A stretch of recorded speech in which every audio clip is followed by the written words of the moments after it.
de dar mais um passo para o conhecimento da Palavra de Deus. Crescendo na Fé. Um oferecimento Faculdade Teológica Bethesda. Moldando vocacionados.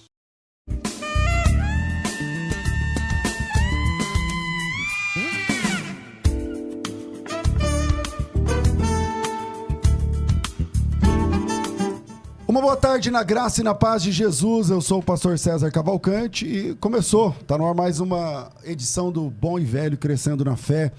20 anos de trabalho no ar, disponível para tirar sua dúvida, trazer aí mais conhecimento, mais profundidade bíblica, de alguma forma contribuir com a sua fé, com a sua formação.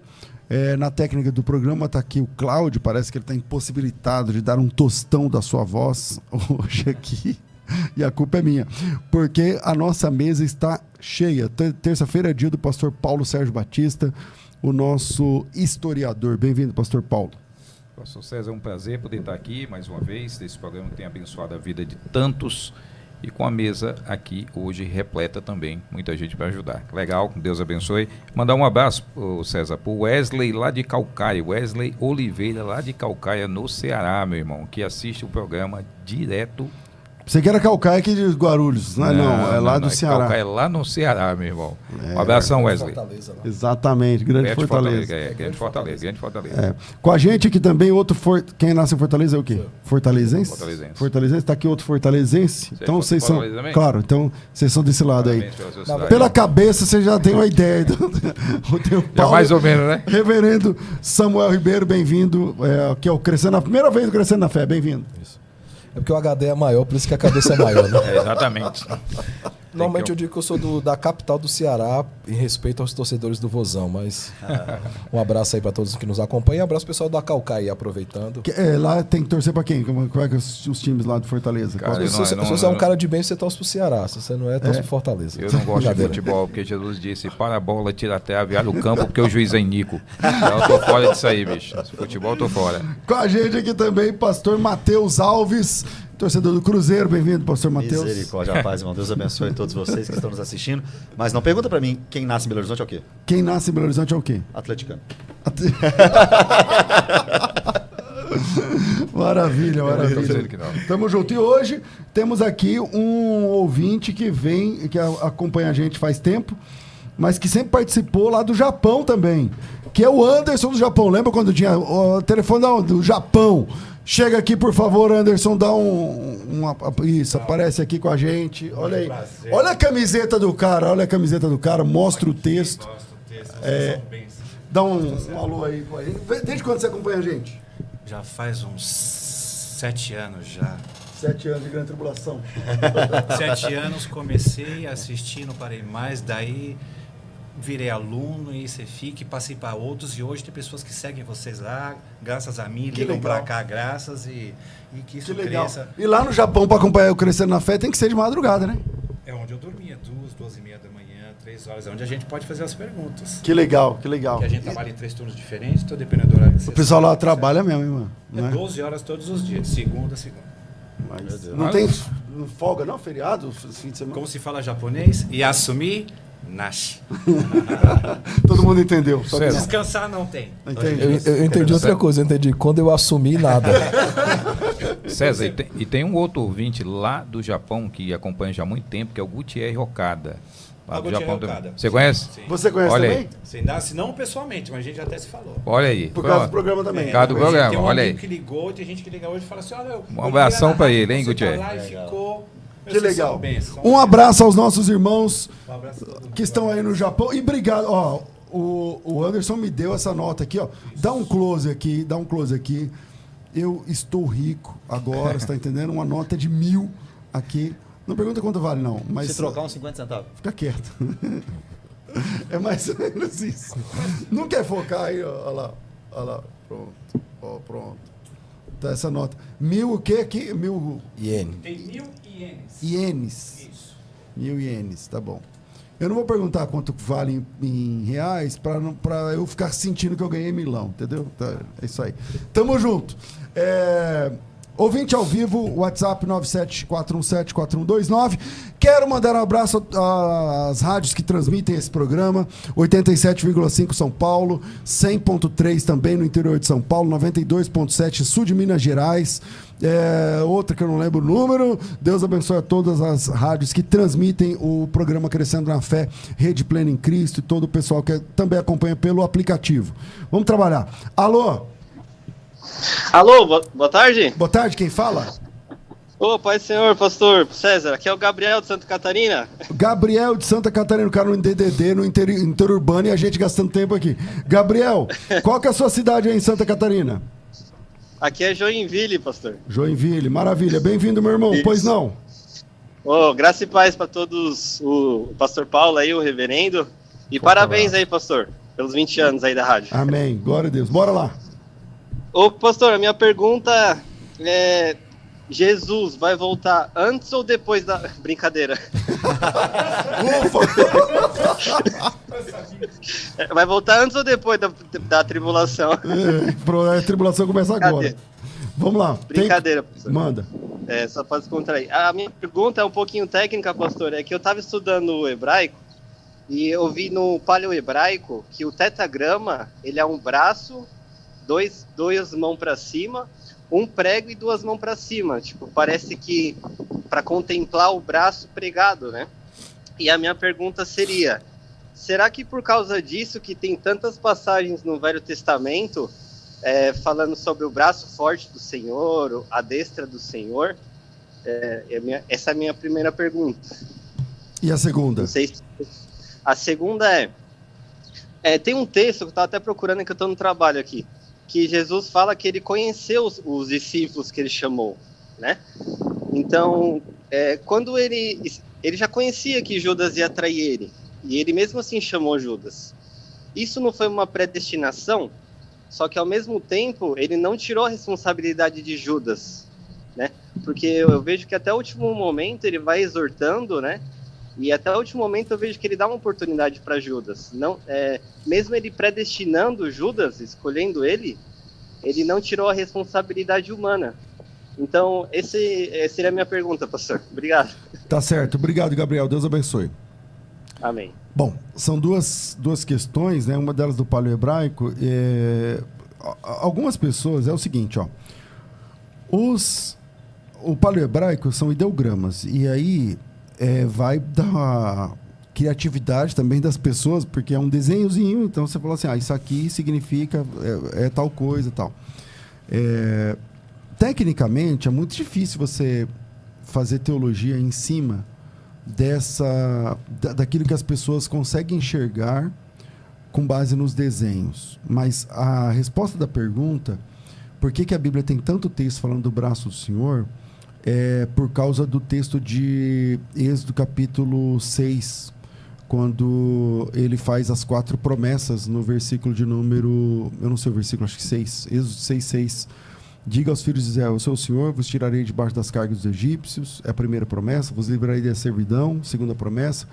Vos resgatarei com braço estendido e grandes juízos.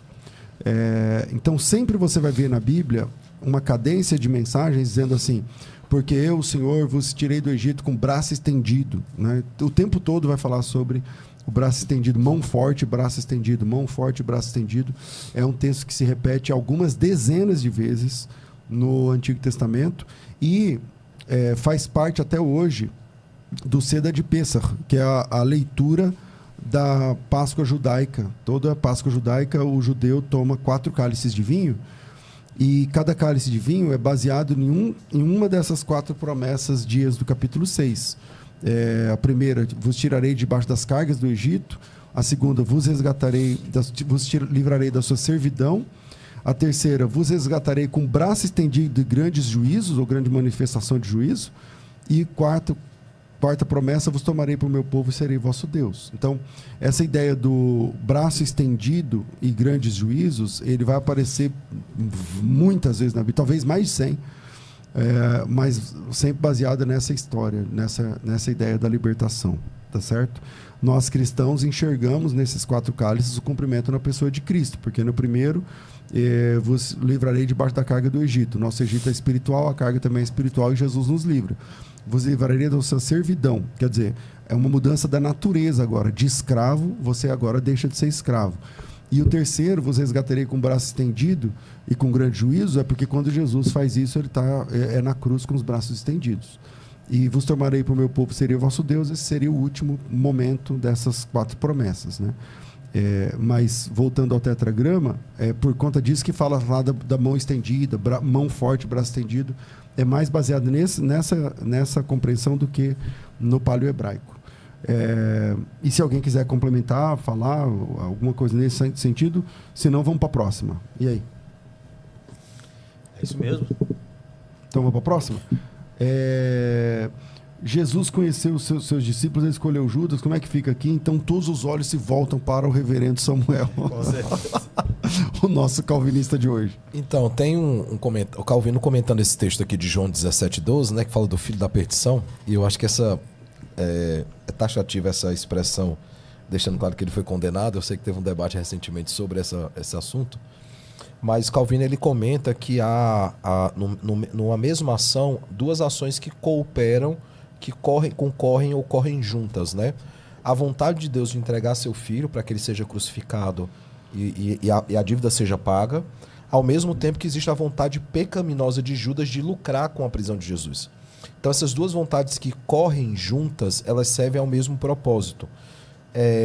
Por exemplo, quando ele vai falar, né, que Judas nasceu para trair Jesus, mas ai daquele que é o filho da perdição, é dentro desse sentido.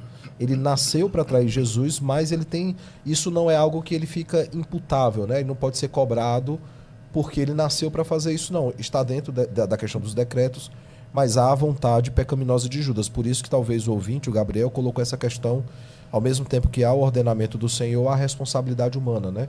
Deus ordena que seu filho seja traído, seja entregue à morte, mas ao mesmo tempo é Judas que quer lucrar com isso e há a sua vontade pecaminosa. Paulo, você que não é calvinista, como é que você lida? É interessante que você percebe, né, lá em Mateus 19, Jesus claramente afirma que todos os apóstolos iam reinar sobre as tribos, as 12 tribos, né? E ele fala e está ali, o Judas está no meio. Então eu acredito em apostasia real. Agora tem uma questão que eu acho que é a mais importante, César, que é o seguinte: quando você vê, né, até tem um livro do Amos Oz, que era um judeu secular, tem um livro muito interessante dele, César, que é Os Judeus e as Palavras. Ele fala dessa questão de quanto tempo os judeus mexem com essa questão de texto, como é que funcionava isso, entendeu? E ele faz até ele começa o livro contando ali uma dificuldade que um judeu que é leitor do hebraico moderno em ler a Bíblia. E aí ele cita até um salmo, ele fala, olha, para um leitor moderno como eu, é impossível você ler isso aqui, mesmo você sendo falante hebraico. E aí ele começa a falar da relação dos judeus com as palavras e tudo, e entra na Taná, essa coisa toda. E aí ele fala que os judeus não tinham nenhuma dificuldade de tratar essas questões dentro do pensamento judaico com opostos, os pares de opostos, né? As escolas de Hillel e Shammai, que ficam mais conhecidas e tudo. E ele falando, ao longo do tempo, de você ver um texto que parece, uma ideia que parece não ter sentido ou anular outra, como se ideias complementares, né? Então a ideia, isso para o judeu, o fato de Deus preordenar ou predestinar e ao mesmo tempo ele fazer uma escolha, eles não veem isso como excludentes, mas como 2 faces da ação de Deus. Bom, calvinista, arminiano, agora vamos para o Mateus. Que não é nem calvinista nem arminiano. Não sou nem calvinista nem arminiano, então Você estou fora desse debate. Eu também nem digo que sou arminiano, porque eu não conheço a teologia de Armínio, né? Eu posso dar uma opinião neutra, sem pressupostos. Certo. Aí ele vai dar Isso a já opinião dele, ó, eu já dizia. Não, isso já é um pressuposto, quando ele diz que não tem pressuposto. Tá com você, É o Mateus. seguinte, existia uma profecia sobre um amigo íntimo de Jesus traí-lo, né? E quando nós vamos para Atos capítulo 1, o texto diz que a profecia dizia respeito a Judas. Então, eu não entendo que poderia ter sido outro, Eu entendo que poderia ter sido Judas. Poderia ter sido qualquer um dos discípulos? Claro que não. Se fosse João, então não teríamos o Apocalipse na ilha de Patmos. Se fosse Pedro, não teríamos as 2 cartas de Pedro. Não é o acaso. Talvez a gente pode debater aqui sobre a presciência de Deus. Né? Foi pela presciência, então é Judas. Mas iremos cair no só Judas poderia ser o traidor. Porque só Judas traiu. Então, sem dúvida alguma, essa profecia diz respeito a Judas. Não há nenhuma dúvida sobre isso. Não poderia ter sido qualquer outro. E o Lucas 22, né, que responde à pergunta, mas você já tinha falado, né? Porque o Filho do Homem vai na verdade, como está determinado, mas ai daquele por intermédio de quem ele está sendo traído. Foi o que você disse, eu acredito que seja assim. Agora, Mateus 19:28 que você disse aí, dá um debatezinho, mas deixa para o próximo. Vai deixar para o próximo? Deixa para o próximo. Porque o César debateu comigo, não fui eu que debati com o César. O César debateu comigo, Mateus Não, é assim, ó, eu estava mediando um debate que não era debate. Não teve os debate. dois estavam concordando. Eu falei, não, vou ter que fazer, lançar uma... Você fez igual o inimigo, deixa eu lançar alguma coisa aqui. Enquanto eles dormiram, eu fui lá e lancei o Júlio. Mas, enfim. Vamos lá, temos ouvinte ao vivo, 97417-4129. Vai. Alô? Alô, pastor, Pai do Senhor Jesus. A paz, quem fala? É o irmão Edson, de Pouso Alegre, Minas Gerais. Edson, Pouso Alegre. Bem-vindo, meu irmão, tudo bem? Tudo bem, pastor. Então tá bom. Pois não? Gostaria de fazer uma pergunta, mas antes falar pro pastor Mateus aí, que aqui Pouso Alegre fica bem no meio do caminho de BH. Tem muito cruzeirense aqui, pra ele tomar cuidado na hora dele passar por aqui. Aí, vou passar por cima, Varão, vou embora de avião. Aí, Varão. Cruzeirense você não trabalha, irmão? Ô, Varão, deixa eu te falar. Você sabe que a maior torcida do interior de Minas é a atleticana. Você sabe disso. Mas tudo bem, não tem problema não. O importante é ser crente. Amém, amém. Ô, Aí, pastor, vou fazer a pergunta. atleticano. Vamos lá, sua pergunta, Edson. Amém. Pastor, eu estou em dúvida em Apocalipse 2, versículo ali 18, 21, a carta da igreja de Tiatira. Resumindo, Jesus fala que quem tolera aquela mulher que disse e profetiza, ele coloca de cama e mata os filhos. Em Ezequiel 18 vai falar que os filhos não levam o pecado dos pais. Jesus não está sendo injusto com os filhos dessas pessoas que tolera essa mulher que se diz e profetiza? Não sei se o irmão conseguiu entender. É uma dúvida que eu tenho, amém? Tá certo, obrigado. Deus abençoe, meu irmão. Amém, boa tarde. Amém. Tá aí a pergunta, tá na mesa, quem vai? Deixa eu começar aqui, porque a igreja de Tiatira, né, tinha crescido na fé, nas obras e etc. E Deus elogia ela, depois critica. E o defeito da igreja de Tiatira era tolerar Jezabel. Há um grande debate aqui. Jezabel é o nome dela mesmo? Ou Jezabel é porque ela estava no espírito de Jezabel? Muita gente fala isso, né? No espírito de Jezabel. Será que era uma mulher que parece a Jezabel, de Acabe, etc? Agora, perceba, o que ela faz mesmo se declara profetiza, mas ela não é. E qual que era o problema dela? É que ela fazia com que homens praticassem a prostituição e a idolatria. Esse é o texto. Aí olha a longanimidade do Senhor. Dei-lhe tempo para que se arrependesse, mas ela não quis arrepender de sua prostituição. Eis que a prosto de cama, ou seja, no mesmo lugar que ela faz os homens pecarem, Deus vai julgar ela. Agora, bem como em grande tribulação, os que com ela adulteram. E no versículo 23 diz, matarei os seus filhos. É possível aqui que essa palavra filhos signifique, é o que eu entendo, vocês podem discordar à vontade, mas eu entendo que filhos aqui sejam discípulos, seguidores, né? Aqueles que vêm após ela, não filhos literais que saíram do ventre dela. Então, ficaria essa interpretação completamente de acordo com Ezequiel 18 lá, que a alma do pai é minha, a alma do filho é minha, a alma que pecar, essa morrerá. Não entendo que seja algo, esses filhos aqui literais que saíram dela. Compreendo que sejam seguidores da doutrina dela, que é a prostituição e a idolatria. Quem mais? Eu entendo da mesma forma que esses filhos, ele não é literal, né? João, ele gosta muito dessa linguagem, né? Por exemplo, a senhora eleita, a outra senhora eleita, referindo-se a igrejas que eram irmãs, né? Então, lembrem que João, ele tem que escrever meio que em código, né?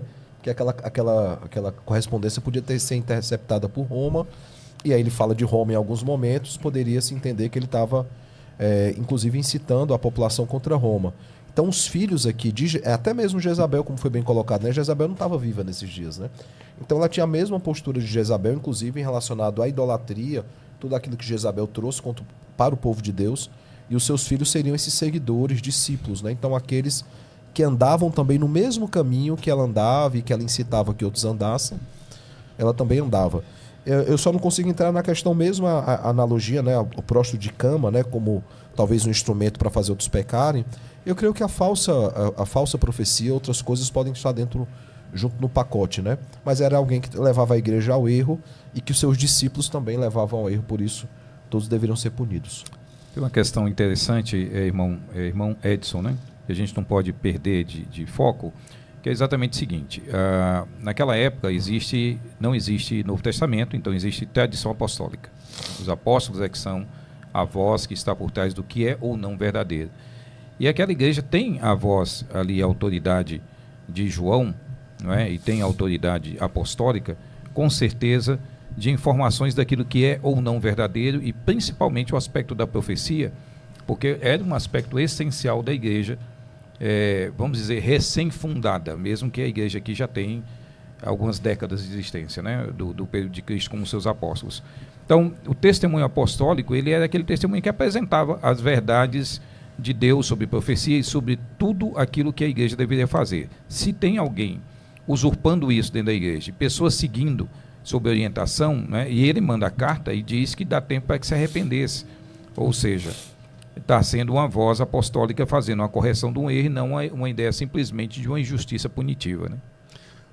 97417-4129, nesse número você fala ao vivo comigo ou manda a sua pergunta pelo WhatsApp, pelo áudio do WhatsApp, né? Você manda e torce para que o Cláudio tenha misericórdia de você. Tem um monte de gente aqui falando que não vê as perguntas, a culpa é do Cláudio. Vamos lá, ouvinte ao vivo. Alô? Alô, Pai do Senhor, Pastor César. A paz, quem fala? É o Delso, de Moçambique, da África. Ô, Del, você viu o que a nossa conversa virou, né, Del? Você viu lá no Instagram que eu coloquei? Eu vi, pastor, eu vi. Aquela conversa circulou muito. Muitos fizeram um corte daquele programa e circulou bastante. Aí em Moçambique também circulou? Aqui também, pastor, aqui também. Vamos lá, sua pergunta, meu irmão. Pastor César, eu tenho uma dúvida que tem a ver com uma pregação do pastor que eu ouvi, com todo respeito, sobre a teologia dos fariseus. Manda. Dentro daquela pregação, o pastor trouxe aquela abordagem toda sobre a resposta do jovem rico, se a memória não me falha, sobre a resposta do doutor da lei a Jesus, quando ele disse: amarás o Senhor teu Deus de todo o teu coração, de toda a tua força, e acrescentou aquela parte de todo o teu entendimento. Então, porém, também tenho acompanhado alguns estudos do pastor, a memória não me falha aqui, do pastor... Não tem problema o nome. Meu Deus, me fugiu o nome. Porém, que ele diz que Jesus também nos ensina que nós temos que amar a Deus de todo o nosso entendimento, inclusive, né? Para defendermos a nossa fé e tal, temos que perceber a razão da nossa fé e defender. Então, eu queria saber se essa interpretação está errada, como é que fica isso? Tá certo. Obrigado, meu irmão. Deus abençoe. Obrigado, pastor. Amém. Vamos lá. O texto de Jesus sendo procurado pelos fariseus, em Lucas 10, a parábola do bom samaritano, ele fala: bom mestre, o que eu faço para herdar a vida eterna, tal? E aí Jesus fala para ele assim: você conhece, eu não sei de memória, o que a lei diz sobre isso? Isso, como está escrito na lei, como interpreta. Aí ele cita: amarás o Senhor teu Deus todo o teu coração, toda a alma, toda a força, todo o seu entendimento, né? O caso que o texto, todo o teu entendimento, não consta na lei de Moisés, né? Lá quando Moisés cita o texto, em Deuteronômio 6, não aparece o texto de todo o seu entendimento, né? Parece que essa ocorrência é uma ocorrência da Septuaginta e não do texto hebraico, né? Então, se é possível que apareça na Septuaginta, eu não sei, eu até tenho a Septuaginta aqui, mas não estou com ela aqui em mãos agora, É possível que na Septuaginta apareça Qual texto de Deuteronômio 6,5. 6:5. Porque lá fala assim, vou ter que abrir aqui. Amarás, pois, o Senhor teu Deus de todo o teu coração, toda a tua alma e de todas as tuas forças. E essas palavras que eu te ordeno estarão no teu coração, tal. Mas lá não fala de todo o teu entendimento, né? Então o de todo o teu entendimento, citado pelo doutor da lei ali, é um acréscimo, né? Não aparece lá no texto bíblico. E aí a pergunta dele é porque lá em Mateus, Jesus também responde, vamos lá, um intérprete da lei pergunta qual o grande mandamento, e Jesus cita o texto, esse mesmo texto, e acrescenta também o entendimento. Mateus 22:37. Respondeu Jesus: amarás o Senhor teu Deus de todo o teu coração, toda a tua alma, todo o teu coração, toda a tua alma e de todo o seu entendimento. Então parece que ele aceita essa adição. Então, a mim me parece que essa adição, vamos lá, o texto de Moisés não tem. Está lá o texto, é só ler Deuteronômio 6,5. Eu posso ler depois a Septuaginta, César? Você pode? Tá aqui. Então, na Septuaginta aparece? Eu não lembro. E amarás o Senhor, teu Deus, fala para Deus ele de no microfone, vocês, Paulo. de todo o coração, de toda a alma e de toda a força. De toda a força. Não tem entendimento Tem, também. não, e de tudo que você é. Isso seria. Seria isso. Então essa adição, ela é antes de Cristo, portanto, as citações de Jesus, muitas vezes, aí me corrija quem for, tem gente muito melhor, mais preparada do que eu para falar sobre isso, mas as citações de Jesus do Antigo Testamento, muitas delas são baseadas na Septuaginta. 85,2%. Então pronto, eu não sabia, não tinha essa... 85,2% das citações. Majoritária, é o texto majoritário. Se você perguntasse na igreja o que está dizendo, ninguém está falando de Antigo Testamento, o que é que diz o Antigo Testamento, ninguém perguntaria o que é que diz o hebraico. E é pro texto grego. E muitos são paráfrases. Paulo usa muita paráfrase. Então então talvez seja por conta disso, citando a Septuaginta. Mas vamos lá, o texto hebraico lá não tem o entendimento. É isso aí. Apesar que a construção do texto tem, né? Se você olhar aí a partir do verso todo, mas o verso 6, né? Sobre estarão no teu coração e inculcará os teus filhos, envolve entendimento. Então não é a Septuaginta, ela ia além e é como se ela quisesse dar mais. Quem fazia muito era Spurgeon, né? Spurgeon usava, para explicar uma coisa, usava 3, 4, 5 palavras. Então me parece que o sentido é exatamente isso, porque o entendimento está... Agora não tem no texto, né? Mas o entendimento está no contexto de Deuteronômio 6. De que isso envolve o homem como um todo, né? Por isso que tinha que ser ao levantar, o deitar, o caminhar, o comer. Todas as atividades, isso moldava a identidade deles, o entendimento deles. Vamos lá? Quer falar, Matheus? Não, eu estou anotando uma coisa que eu vou perguntar para vocês fora do ar. Sobre não, isso. você já pergunta no ar. Ouvinte ao vivo, bora! WhatsApp? Só porque eu falei, agora tem mensagem de áudio pelo WhatsApp, vai. Olá, pastor César, boa tarde. Aqui é o André da Itália. Eu frequento aqui a ADI, Assembleia de Deus da Itália. E gostaria de fazer uma pergunta. Em Hebreus, capítulo 6, versículo 1 ao 6, o apóstolo Paulo, ele vai dizer que aquele que já teve parte com o Espírito, com a palavra, que se converteu, e depois ele caiu, para esse não tem arrependimento, porque ele crucificou de novo Jesus. E ali ele diz que para esse não tem mais jeito. E eu sou uma pessoa que, infelizmente, eu tive por um bom período longe das coisas de Deus. Saí do caminho, vamos dizer assim. E fui para um caminho bem depravado, vamos falar assim. E há 7 anos cerca, eu estava em Portugal, aqui para a Itália. Comecei a ouvir algumas pregações pelo YouTube. Eu sou motorista de caminhão enquanto eu fazia minhas viagens aqui pela Europa. E Deus falou muito forte no meu coração. Só que quando eu me encontrei com esse versículo, Helena Hebreus, eu me perturbei muito. Aí a pergunta é, Lucas capítulo 15, quando Jesus conta a parábola do filho pródigo.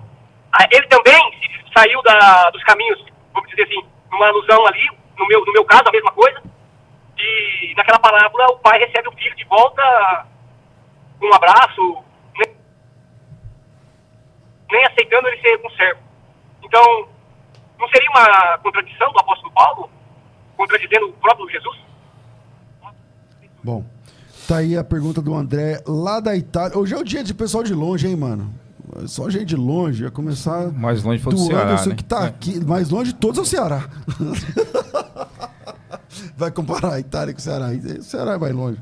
Então, um abraço aos nossos irmãos aí da Itália também acompanhando o programa Crescendo na Fé. Bom, como diz a música, né, de calvinista a judeus, ninguém explica hebreus. Então, tá na mesa aí, quem quiser. Fala dele. Eu quero ouvir a resposta dele para ver se ele é calvinista mesmo. Agora vai ser o tiroteio, mano. A prova dos 6. Sabe o que eu vou falar? Vou falar que o caso dele não é Hebreus 6. O caso dele é justamente Lucas 15 e Tiago, capítulo 5, versículo 19. Porque independentemente se era crente ou se não era lá em Hebreus 6, se perde a salvação ou se não perde, o caso dele não é o caso daqueles que expõem à ignomínia o Filho de Deus. Ele desviou, mas tem volta para ele ainda. Ele é o caso do filho, que foi embora gastar tudo, mas voltou arrependido. E para o caso do irmão da Itália, é Tiago 5,19. Meus irmãos, se algum entre vós se desviar da verdade e alguém o converter, sabei que aquele que converte o pecador do seu caminho errado salvará da morte a alma dele e cobrirá multidão de pecados. Então tem dois tipos de desviados. Os que não voltam e os que voltam. Para esse que não volta, que não quer Jesus, que expõe a cruz à vergonha, para esse não há salvação. Mas para esse desviado, que passou um tempo fora da casa do Pai, para aquele que conheceu os caminhos, mas se desviou e foi pelo mundo, mas volta a Cristo e ama a Jesus e se arrepende dos pecados, esse está salvo. Ele é o quê? Ele tá querendo fazer a diplomacia aí, ficar no meio de... Não, é o caso dele. Agora, se você quiser saber a minha interpretação de Hebreus, aí eu falo. Fala, mas por favor. Qual que é a sua interpretação de Hebreus? Então pronto, agora é sério. Agora eu respondi o irmão, né? Aí... Mostra o texto, mostra, ele foi de manhã agora. Olha, parece muito. Eu acredito que salvação não se perde. Mas parece muito nesse texto que perde. 2 Pedro 2 também é muito forte para quem acha que perde. Se eu ficar no versículo 4, principalmente quando ele fala do experimentar o Espírito Santo, parece de fato, então, eu não vejo como uma heresia quem entende que perde. Porém, no contexto de Hebreus, me faz entender que esses são crentes nominais.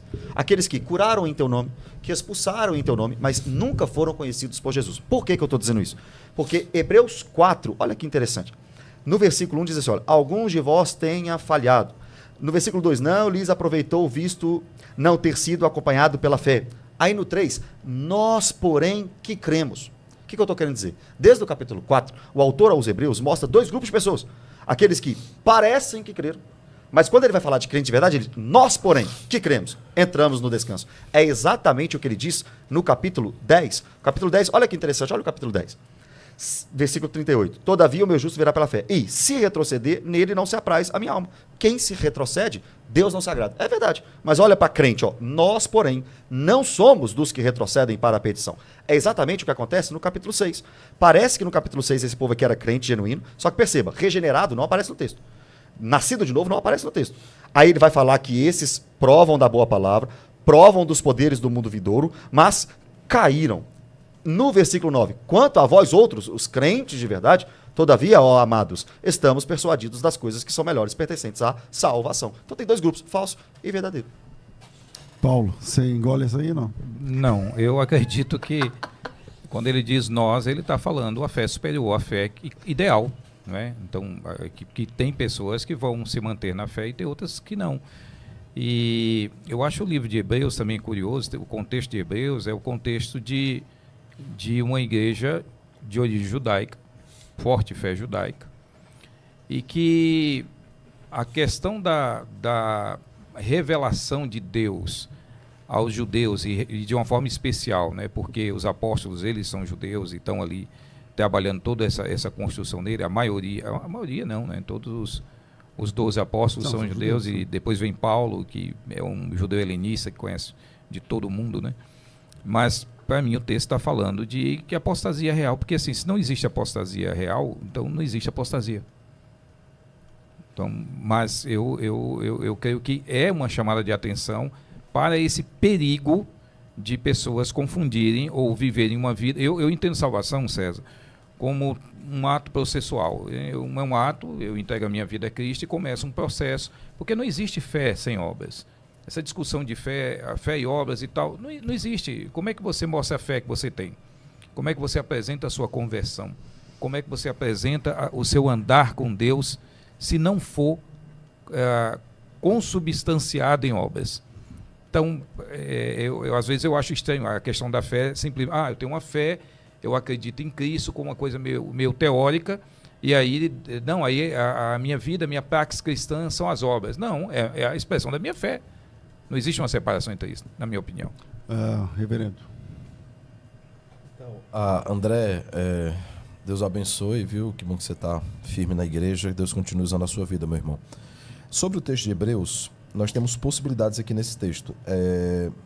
O pano de fundo de Hebreus são pessoas que estavam no cristianismo, ou estão no cristianismo, e pensam em voltar para o judaísmo, porque o judaísmo era uma religião protegida pelo Estado e não havia perseguição.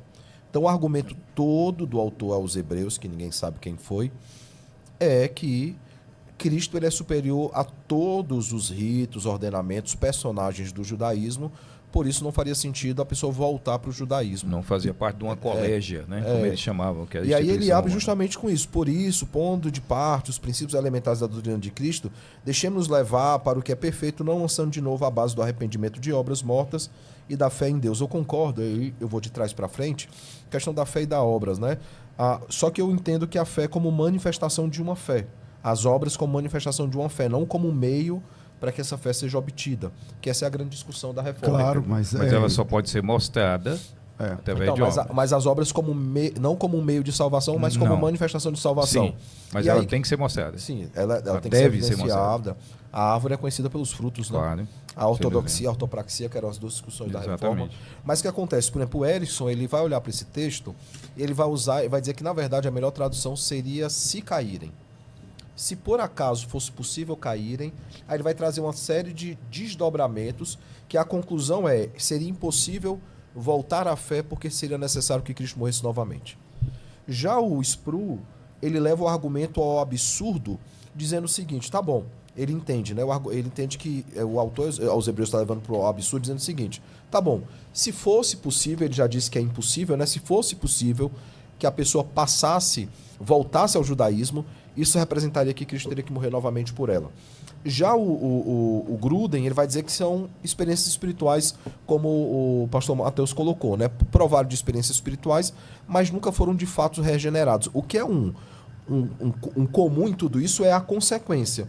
Se por acaso fosse possível, né, o verso 6, e caírem, sim, é impossível outra vez renová-los para o arrependimento.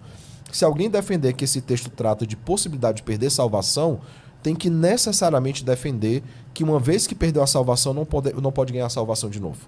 Que não é o que normalmente as pessoas fazem. É que a ideia da perda de salvação não é uma árvore de Natal piscando, que hoje você perde, amanhã você ganha, hoje você perde, amanhã você ganha. Mas, por exemplo, a perda da salvação nas 4 linhas do Novo Testamento tem a ver com a apostasia, por exemplo. Mas, por exemplo, se esse texto não tem volta. Ok. Mas... O apóstata não tem volta, ele expôs Jesus ao vitupério. Então, quando você lê lá o texto de 10:26 e tal, qualquer texto que você lê de apostasia, o apóstata, o pastor Paulo começou falando assim, bom, a Bíblia trabalha com a possibilidade da apostasia real. E se a apostasia é real, então é um apóstata. Um apóstata é aquele que virou as costas, a gramática, a exegese da palavra, ele virou as costas e saiu andando. Ele deu as costas para Cristo. E saiu fora. Se Jesus é a porta e eu dou as costas e vou embora, então não tem mais jeito para mim. Então, a ideia aqui é realmente que não tem mais volta. Então, mas porque se trata da apostasia. Eu não vou discordar desse significado da apostasia. O que eu estou dizendo é que alguns que usam esse texto para defender a possibilidade de se perder a salvação, alguns deles também, não vou generalizar aqui, mas alguns deles também creem que a salvação pode ser novamente obtida. E aí é complicado você olhar. Por quê? Porque a minha leitura é muito próxima aos três que eu citei, especialmente o Spru e o Erickson, né? De que aqui não são regenerados que perderam a graça, né? Que caíram da graça. Mas são pessoas que ou nunca foram regeneradas, mesmo em lei, nunca foram regeneradas, ou alguém que pareceu que era crente e nunca foi crente. A grande questão é o que ele vai dizer o seguinte: vocês retornaram ao judaísmo é porque vocês nunca fizeram Mas parte. aí quando você entra nesse assunto de que parece que é crente, parece então que o Espírito Santo errou, né? Porque elas se tornaram participantes do Espírito Santo. Então, e para a doutrina reformada, vocês vão entender que no Ordo Salutis, você primeiro recebe o Espírito Santo. Primeiro você... Primeiro é regenerado para depois ser convertido. Você é regenerado por quem? Pelo Espírito Santo. O Espírito Santo vai habitar em você. Mas entende? Então, como que você tem uma experiência dessa e não é crente? Mas é o que o Gruden está dizendo. São pessoas que provaram de experiências religiosas, mas não de um novo nascimento. Mas o texto não diz que eles provaram de experiências religiosas, diz que eles provaram do Espírito Santo. Mas olha só, Mateus capítulo 7 é provado do Espírito Santo. Eles curaram. Quem que dá dom de cura? É o Espírito Santo de Deus. Então o curandeiro que cura também é o Espírito Santo? Não é isso que eu estou falando. Não, mas ele cura. Olha para você ver, você o lembra... O curandeiro não cura? O curandeiro, o diabo pode fazer falsos sinais. Não, o curandeiro cura. Não, só Deus cura.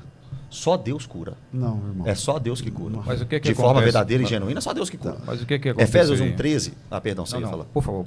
É porque eu te cortei. Não, pode. Não, é porque ele falou que parece que o Espírito Santo... É que assim, né? Eu não sei de onde vocês, cada um tem a experiência. Eu nasci no baixo espiritismo. 4 protestantes, 8 ideias. Eu vi curas reais. E se você der um Google aí, você vai achar. Não, mas aí... Você vai achar. A pessoa tinha um laudo e tem outra agora. Então, por isso que Curas mediúnicas, César. A minha pregação é muito em Cristo quando eu me converti, porque eu falei, se eu for por esse negócio de lá também cura, não sei o quê, aí eu tô lascado. Não, então, por isso que eu creio que só Jesus cura, só Deus cura. É Ele que é o Rafá, não é isso? Aqui, olha pra você ver, Efésios 1:13. É porque você falou aí que senão o Espírito Santo errou, ou Jesus errou, não sei. Não, assim, o tema ele diz assim, então são falsos crentes. Não é que eles enganaram todo mundo achava que eles eram crentes, talvez até eles acharam que eles eram, sei lá, mas no fim não eram. Falei, só que o problema é que eles se tornaram participantes do Espírito Santo. Isso participantes. Não, eu sei. Aí você falou que talvez, então, se a ideia do Samuel estiver certa, então o Espírito Santo errou aqui. É porque o Espírito Santo esteve neles? Mas olha para você ver que interessante. Eu acho que é pior achar que perdeu a salvação aí, por causa de Efésios 1:13. Aqui que o Espírito Santo vai estar errado e incompetente, se a perda de salvação for possível. Em quem também vós, depois que ouvistes a palavra da verdade, o evangelho da vossa salvação, tendo nele crido, fostes selados com o Santo Espírito da promessa. Agora, esse selo é o que aqui, ó? O qual é o penhor da nossa herança, até ao resgate da sua propriedade, ao louvor da sua glória. O Espírito Santo, no crente, é o penhor da herança. Até quando? Até o crente ficar firme? Não, até o resgate. Até o resgate. Então, o Espírito Santo em mim é a garantia de que eu vou chegar lá salvo. O Espírito Santo em mim é a garantia de que eu vou permanecer. Então, você é participante do Espírito Santo? Sou participante do Espírito Santo. E se Paulo está falando em Efésios sobre o ideal? Então pronto. Que é o ideal de Deus. Esse é o ideal de Deus. Mas não está escrito que é o ideal. Ele falou assim, se você crê, você recebe o Espírito Santo, é o penhor, a garantia, pronto. Mas se nós pegarmos outros textos e encontramos outras ideias, eu tenho que olhar como um todo. Tá, mas nesse Agora, texto de Efésios... nesse texto de Efésios, ele está falando da obra completa do Espírito Santo entre aquele que vive, nasce no Espírito, vive no Espírito e morre no Espírito. Aí sim. Mas em Hebreus está falando um outro contexto de apostasia real. Porque no frigir dos ovos... Se é uma questão, César, de você, dessa convicção pessoal e tudo, muitas pessoas, o apóstata, ele não... Você conhece gente, vocês devem conhecer pessoas que começaram muito bem a fé, que ele dizia que era crente, que ele se sentia crente, que ele se sentia parte da igreja, que um dia ele se afastou de tudo. E que talvez nunca foi crente. A Bíblia fala que parece que há uma apostasia real, entende? Não, eu creio na apostasia. Mas não é, a minha questão é que não é o intuito de Hebreus 6. Hebreus 6 não está discutindo a possibilidade de alguém perder ou reconquistar a salvação. Ele está tratando de casos de pessoas que concordam que a apostasia aqui, como eu disse, isso não é uma dificuldade. Concordo que a apostasia, mas está dizendo o seguinte, que essa apostasia é porque a pessoa, na verdade, nunca fez parte da igreja. Por que isso fica claro? Por causa do verso 7 e verso 8, vai falar assim, porque a terra que absorve a chuva, que frequentemente cai sobre ela e produz erva útil para aqueles por quem é também cultivada, recebe a bênção da parte de Deus. Aí há um segundo grupo, porque se produz espinhos e abrolhos, é rejeitado e perto está da maldição, e o seu fim é ser queimado. Então parece que na verdade está dizendo o seguinte: aqueles que saíssem para o judaísmo, ok, vão sair para o judaísmo, mas manifestavam que nunca foram do Senhor. E aqueles que permanecessem no cristianismo manifestariam que era de Cristo, que era de Cristo ou de Jesus, que é muito próximo ao pensamento lá de João na carta. E eu concordo com a citação que ele faz em relação a Mateus 7,22, porque é o texto que normalmente os comentaristas vão ligar, que é justamente essa questão, mesmo que aparentemente manifestem frutos, né, de iluminação, de prova, de participação, na verdade eram só coisas externas, não eram internas. E aí, quem vai argumentar dessa forma, por exemplo, é o Erickson. Ele vai falar assim, que os termos lá eles são dúbios. As palavras usadas, elas têm duas interpretações. Que, na verdade, parece que o autor aos Hebreus está levando ao absurdo para dizer o seguinte, ó, se vocês são realmente de Cristo, vocês vão permanecer na igreja de Cristo. Vocês não vão sair da igreja. Porque o próximo verso, você parou no verso 8, mas o 9 diz assim, mas de vós, amados, esperamos coisas melhores. Mas ele volta a atenção dele para a igreja. Ele não volta a atenção para os apóstolos. Dos crentes. Mas ele volta a atenção dele para a igreja, não para aqueles que eram apóstolos, que tinham saído do cristianismo. Então, mas quando ele volta a atenção para eles, concordo. Quando ele volta a atenção para eles, ele fala assim, a chuva boa cai em dois tipos de terra. A mesma chuva cai em dois tipos de terra. Uma terra produz alimento, coisa boa. A outra produz espinhos. O próximo verso ele fala assim, e de vocês, amados, esperamos coisas melhores, coisas que acompanham a salvação, que vem na pergunta passada também sobre as obras, né? A pergunta lá de Tiago que alguém fez, coisas que acompanham a salvação. De vocês esperamos coisas melhores. Se o assunto é esse, então não é uma preocupação do autor para que o leitor primário do texto da carta não se perca? Então, mas não tem... Citando o 9 em diante até o 12, não parece, pastor César, que a lista ela é mais específica para a igreja? Porque, quanto a vós outros, todavia, ó amados, estamos persuadidos das coisas que são melhores e pertencentes à salvação, ainda que falamos dessa maneira. Porque Deus não é justo para ficar esquecido do vosso trabalho e do amor que evidenciaste para com o seu nome, pois servistes e ainda servis aos santos. Aí ele vai continuar. Parece que ele não está usando uma linguagem dúbia, ele está sendo muito preciso aqui. Ele não está usando de usar o argumento, levar o argumento ao extremo para falar de uma situação de apostasia. Parece-me que ele termina de falar sobre esse grupo que deseja apostatar, e aí ele volta a atenção dele para a igreja dizendo assim, ó, quanto a vocês, ou seja, vocês não fazem parte desse grupo. É o que me parece, não parece que é um grupo que pode, esse grupo do 9 ao 12... Não me parece que é um grupo que pode apostatar porque eles não foram postos para esse fim. Que ele acabou de dar o exemplo da chuva. A chuva é neutra. A chuva é neutra. Aí a chuva cai no terreno. Um terreno dá coisa que presta. O outro terreno dá coisa que não presta.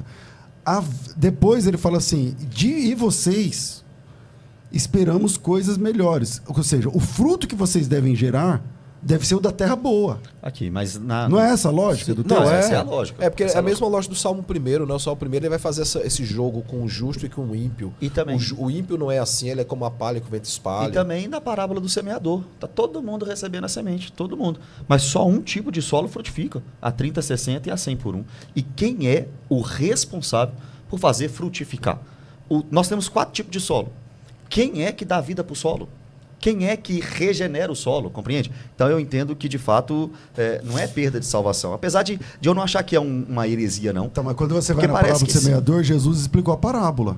Então ele diz assim, ouvindo alguém a palavra do reino, tem tipos e diferentes não de entendendo, vem o maligno e arrebata o que foi semeado no coração. Mas eu te pergunto. Aí o que caiu entre os espinhos é que ouve a palavra, mas a fascinação das riquezas, os cuidados desse mundo sufocam a palavra.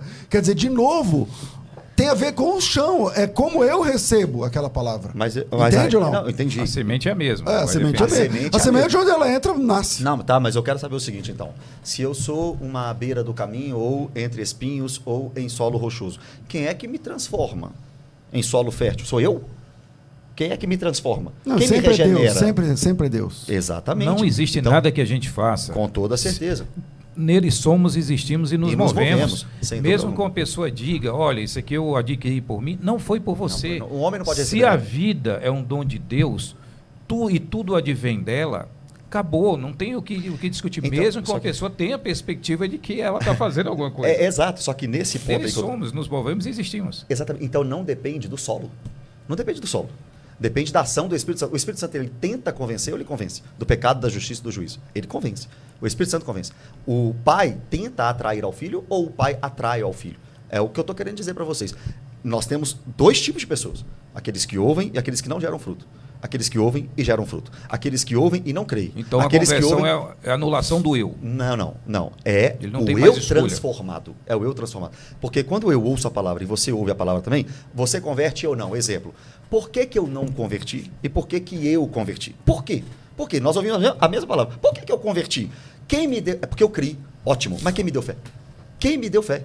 Eu arrependo, mas quem me concedeu arrependimento? Se alguém diz eu não criei ou eu criei, foi Deus que deu essas perspectivas para ele, de qualquer forma. Agora, se foi decreto ou não, é a discussão. Mas a pergunta, a fé, ela está adormecida aqui e eu faço ela reviver? Ou a fé eu recebo de fora?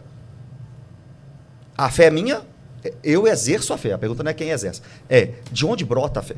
Então, qual a definição de fé você está dando? Salvífica. Pela graça sois salvos mediante a fé. Essa fé que me faz crer no Messias, que ele é o Salvador. Essa fé que me faz ser salvo. Essa fé está aqui dentro. E aí eu consigo colocar ela para fora, ou eu tenho que receber essa fé? Porque cada terreno estava lá, o solo estava lá. A semente foi de fora. A semente. Agora, cada um vai fazer a sua Não, mas escolha. a semente é a palavra. Jesus falou, a semente não é a fé, a semente é a palavra. Eu estou ouvindo a palavra. E tem gente que ouve a palavra e não cumpre a palavra. Agora, mas o que sem faz? ela, sem essa palavra... Sem dúvida. Não tem como. Você não pode distinguir. Nós estamos falando da fé em quem? Fé em Cristo Jesus, salvífico. Então, sem a palavra... Não, eu concordo, sem a palavra. A palavra foi dada por ele, né? Não, a fé vem por ouvir a palavra, claro, sem dúvida. Mas eu quero saber o seguinte, a fé vem por ouvir. Eu acho que a gente, às vezes, compatibiliza em partes e é um pouco complexo. Tudo isso está mais junto do que a gente fez. Quando você vai para o texto da parábola que Jesus propôs, que o Mateus trouxe à mesa, o último versículo da explicação, Jesus fala assim, mas o que foi semeado em boa terra é o que ouve a palavra e a compreende. Quer dizer, tem uma parte da compreensão da pessoa. Mas quem me faz compreender? Não, é que assim, quando você fala quem me dá fé, quem me faz compreender, quem me não sei o que lá, é como se nós fôssemos autônomos. Nós não somos autônomos. Eu só tenho unha, porque Deus me fez. Se eu pego esse copo de água aqui, foi Deus que fez. Tudo que Deus, qualquer movimento, ninguém é autônomo. Então, quando eu compreendo, é Deus que me faz compreender. Deus que te faz compreender. E quando alguém não compreende?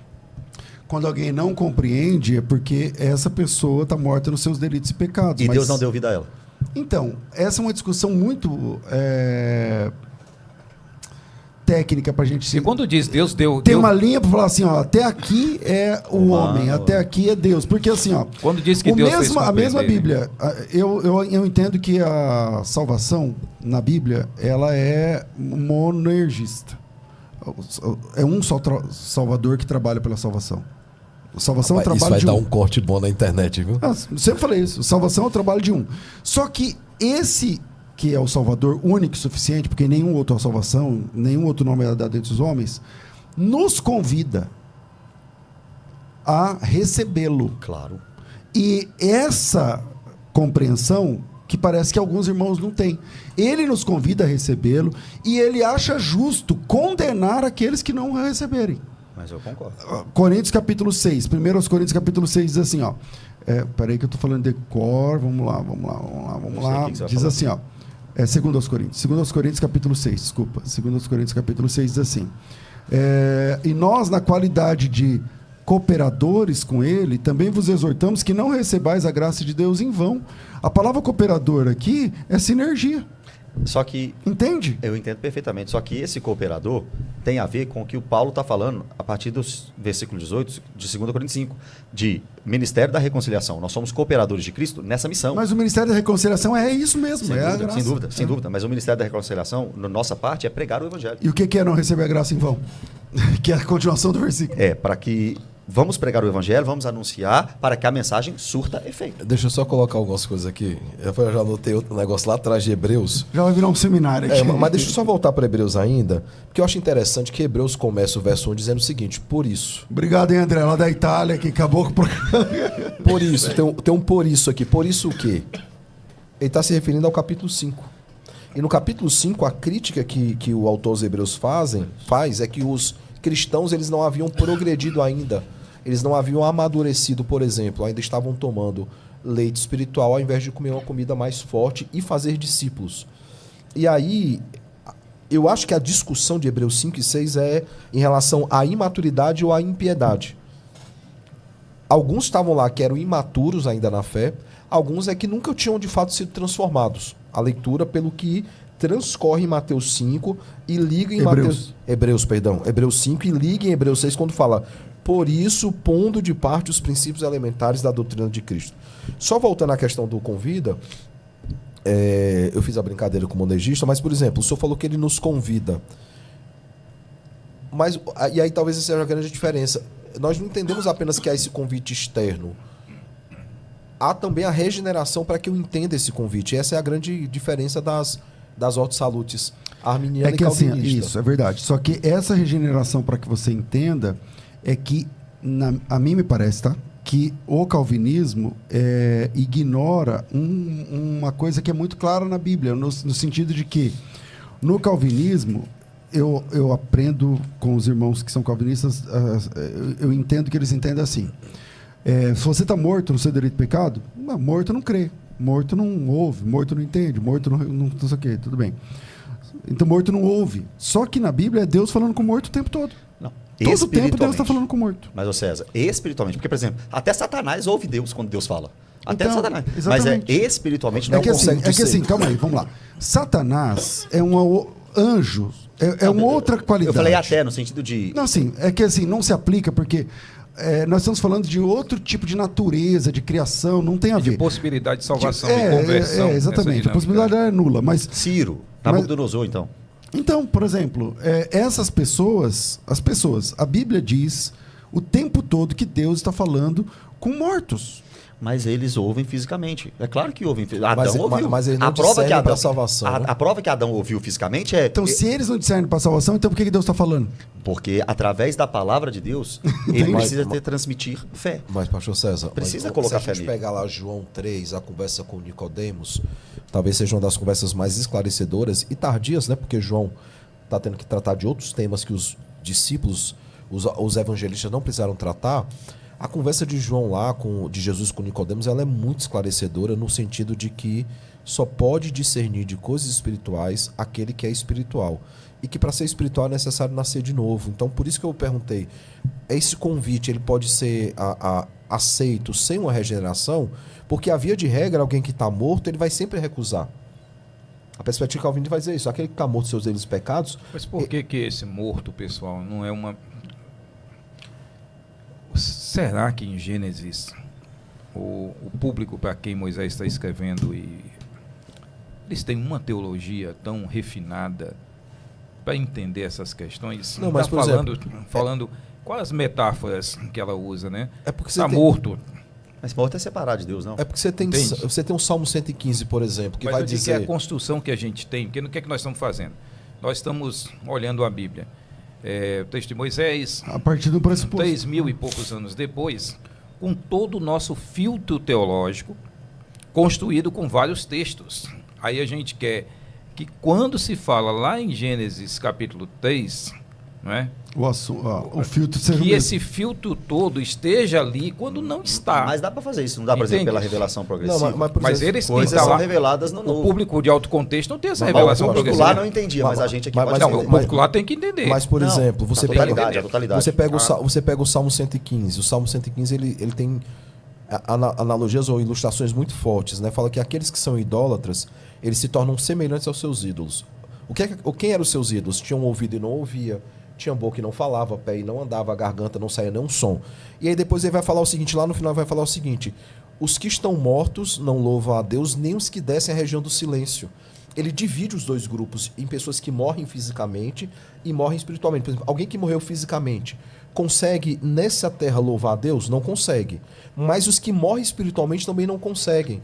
E aí Efésios 2, ele vai pegar essa mesma analogia, pelo menos na forma como eu vejo, ele vai pegar a mesma analogia para os mortos em delitos e pecados, vai dizer o seguinte, que quando nós estávamos mortos em nossos delitos e pecados, éramos por natureza filhos da ira. O Espírito que agora atua nos filhos da desobediência atuavam também em nós. Então aquele que está morto, ele só serve para desobediência. E uma outra coisa, Isaías capítulo 6, olha como é que é possível ouvir não ouvindo. Sim. O Senhor Deus mandou Isaías pregar para um povo que ia ouvir Isaías. Eles ouviram a pregação de Isaías, mas não deram ouvido a Isaías. E aí ele está Estavam mencionando ali mortos. indiretamente Salmo 115. Estavam mortos. Porque ele está dizendo o seguinte, eles eram idólatras, mortos em seus pecados, e eles eram como seus ídolos. Eles não ouviam, e o próprio Deus fez isso.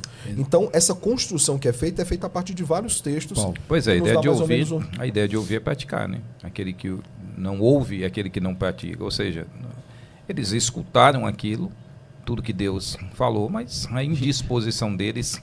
Pessoal, a apostasia real tem que haver, não é? Nós todos estamos aqui, todos nós sentados nessa mesa, cremos que somos salvos em Cristo. E se um de nós aqui se desviar desse caminho? Aí você entende? Mas pastor, você pode ter alguém que enfraqueceu na fé, que teve um momento de dúvida na fé, um momento de imaturidade espiritual, mas a minha dificuldade é essa. Se o regenerar é aquilo que Deus faz no homem para que o homem possa responder ao seu chamado, que nós cremos que é irresistível, essa pessoa, como é que ela deixa de ser? Ela continua regenerada, mas não salva. É difícil alguém que nasceu de novo voltar à morte. Então, assim, veja que a dificuldade, quando a gente olha para Hebreus, olhando toda essa... Eu concordo que é uma chave hermenêutica, porque cada um vai ter a sua.